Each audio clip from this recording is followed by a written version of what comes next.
Ano po ang pinakaimportanteng aspect ng buhay?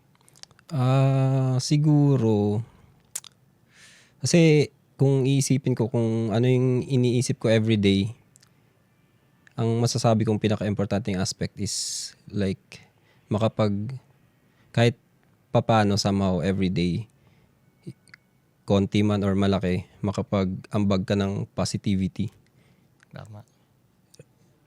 Hindi man sa kasama mo sa bahay, pwedeng nakasalubong mo lang sa daan, ganun. Mga positive ripples. Oo. Mga Totoo, ganun. positive ripples na. Ganun lang. Ganda nun, sir. Totoo. Ganun lang. Na kahit maliliit na impact, alam Oo. mong sa bawat araw na nagagawa mo, meron kang naidudulot na mas maganda kahit sa maliit na sa mundo, kumbaga, o sa society mo. Ano. Kasi naniniwala ako na parang pag may impact ka sa kanya kahit konti, parang magkakascade sa iba. Magkakaroon ng domino effect na. Oo, ganun. Tapos Domino. sila rin, magiging ganun din sila. Totoo. Magiging beam of light ba, kumbaga.